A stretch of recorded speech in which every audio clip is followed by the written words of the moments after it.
Hi, my name's Ken, and I'm Grayscale. So the main purpose for this video is to talk about file management, saving, as well as basic information about audio clips and MIDI clips. So first off, I just want to say that a file structure or sample structure that looks like this is no good.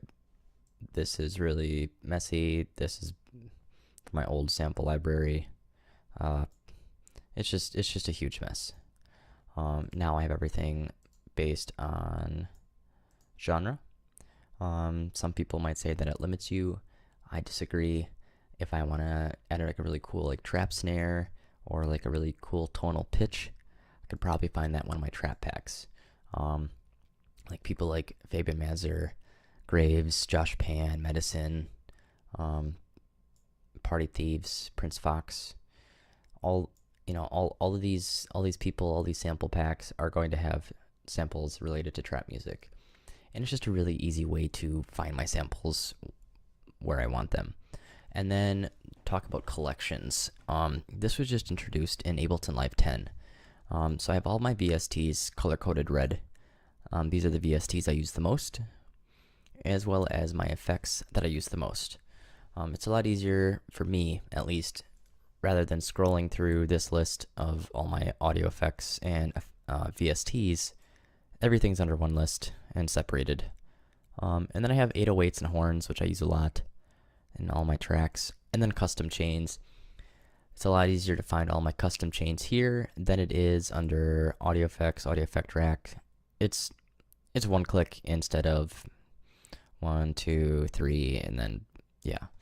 So for me, it's just a time saver. And then file management. When you have a projects folder that looks like this is no good.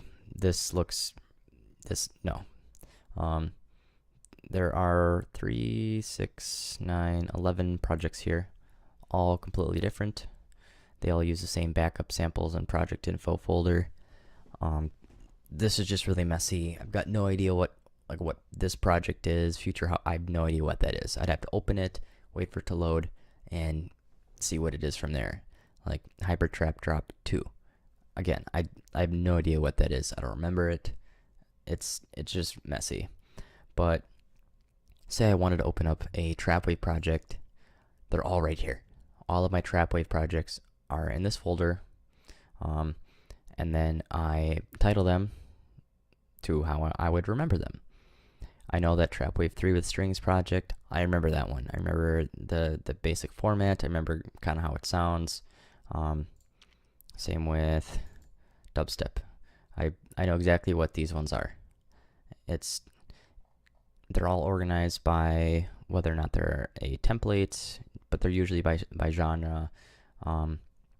It's just really easy to find things both in my saved folders and my samples and all that.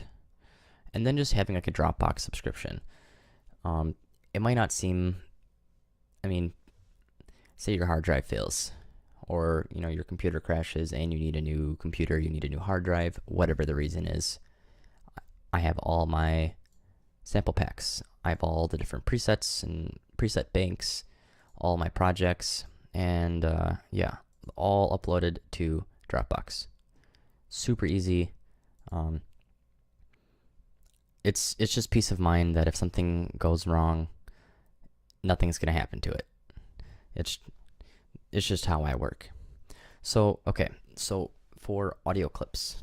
So first off, let's go into the arrangement view, and then I already had one that I liked. We're gonna go to the Cashmere Volume 3, and we'll do this Storm Loop 3.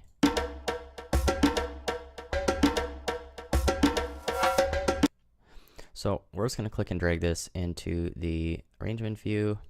So as you can see here, it automatically changes my tempo to 100 beats per minute. But say I'm making some house music. We're going to put that at 128 BPM. It's that magic sweet spot. So going down here, we're going to change the sequence, or yeah, the segment BPM to the 100 that Kashmir so kindly provided to us. Get rid of that. So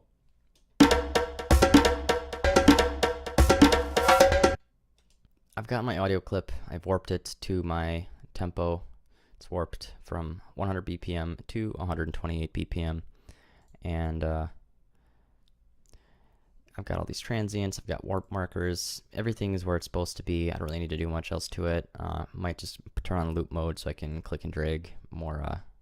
Oh, that's not right.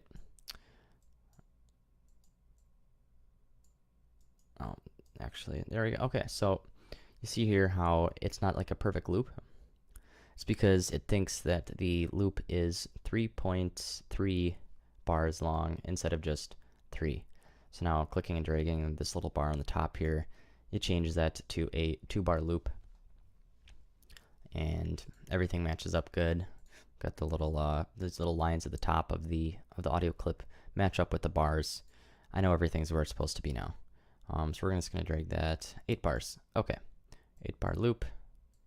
If I wanna loop something, this little bar here is for that. It's for looping.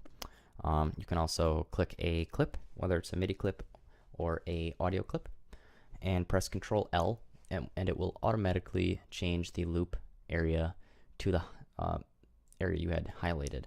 So if I have this as my loop point, I'll just click the clip again, click Control L, and now I have it changed to the duration of the clip. You can also right click and click deactivate loop, activate loop, or loop selection, whatever. Different ways to do it.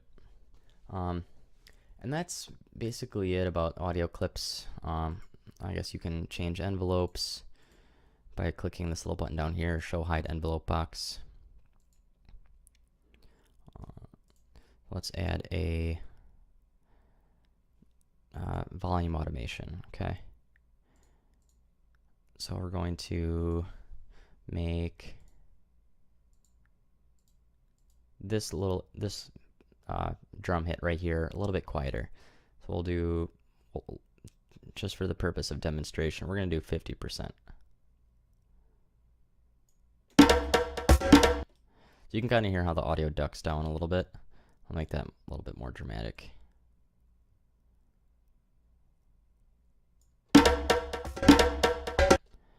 So yeah, it's pretty noticeable. If you have a loop or something and you want to do that, it's really good for like editing velocities and pre-made loops. That's just something I do. Let's add like a loop or something, or a groove. Just a random one. Let's do a swing.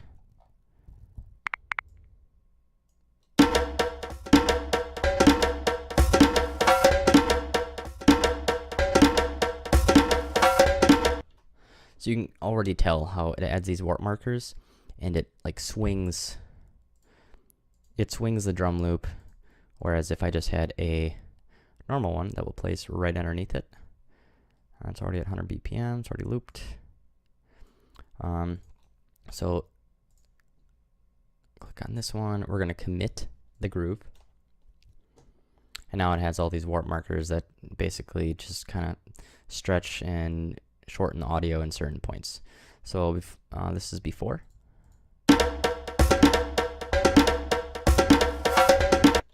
And after.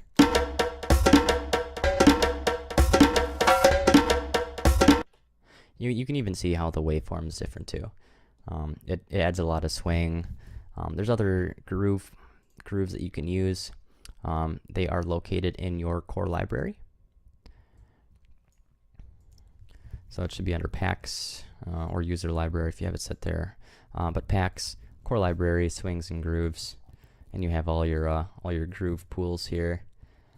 And then you have your volume, transposition, like pitch, and all your like clip automation there. So I'm just gonna delete the one that I put the groove on, because it's a really exaggerated example. And then we're going to take some synth key, just any old one will do. So now I've got this. I've got this little like organ drawbar thing. It's actually kind of cool. So I want to make a 8-bar MIDI clip. So I can highlight, right click, insert MIDI clip, or I can highlight, Control Shift M. Again, the same thing with the clips. You have your envelopes. This one I can change all of the regular 127 MIDI values, or 119 in this case. I don't want that though. We're gonna make a. So now let's go back to the device view, and we're gonna automate the filter cutoff. We're gonna show automation. We're gonna drag that down, drag that up, and then we're gonna change the filter resonance to do some weird stuff. And then this little plus button here adds a automation lane. Really handy when you have multiple automation clips. And you know, sometimes I'll have like 5 or 6 automation clips on one chain, and it gets really kind of messy when I have to keep clicking over here and change the view.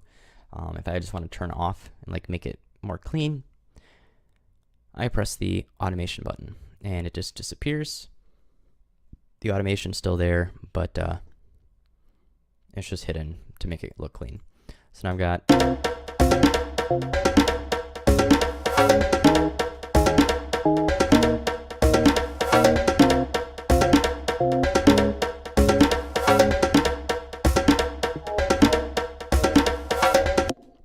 and we're gonna change you know, halfway through we're gonna automate the volume, or the tempo as well. So we have 128 BPM. We want to end on 100. Now the cool thing with warping is that, well, because it is warped, it is automatically going to warp this in real time to my project BPM.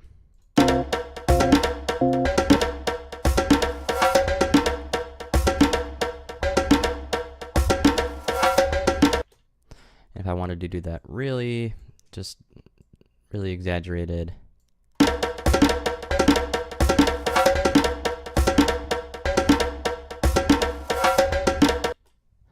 and it's, yeah, really handy for breakdowns, whatever. Now, I don't like how my first note, I just want to add some like punch to this. So we're gonna click, we're gonna hold shift and click the notes I want to edit. We're gonna go down to the velocity. We're just gonna drag this down a little bit. So let me solo this. So I just get rid of this velocity MIDI effect.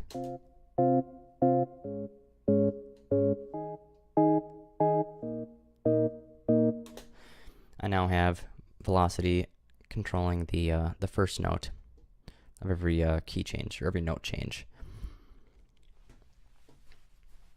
And now let's say I wanted to, you know, say my CPU is acting up, you know, we're going to freeze. It's going to freeze everything in the state that it's in, hence the name freeze. And I can't edit anything, I can't add any effects or whatever. Everything is frozen. And it takes like a snapshot of what the MIDI clip or what the track does, and it just kind of saves that. And if I'm happy with it and I don't ever want to change it ever again, I can flatten it. And that's going to put that into, actually before I do that, I'm going to duplicate that, unfreeze, delete that. And yeah, so if I'm really happy with this, I like the pattern I have. I can just flatten it. It's gonna turn it into a audio sample.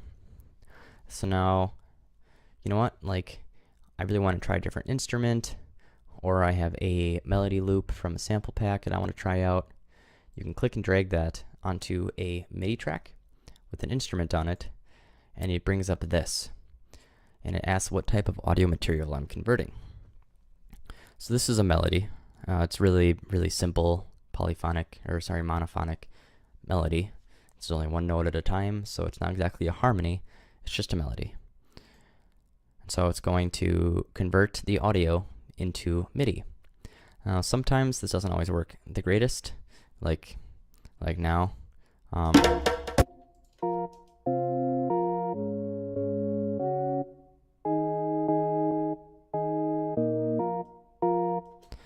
And sometimes I'll just kind of play around and see if harmony changes that. It's got like some special algorithm that it uses to detect notes. So yeah, that one's even worse. So, but yeah, sometimes it works, sometimes it doesn't. It all depends on like what kind of instruments or what kind of sounds you're using. But yeah, and that's just a really basic overview of adding notes to a piano roll, converting audio to MIDI, file management, saving audio clips to the arrangement view, warping, matching tempo, automating the tempo, and using grooves. If you liked the video, drop me a like, subscribe, give me a comment if you think I can do something better. I probably can. Otherwise, I'll see you in the next one.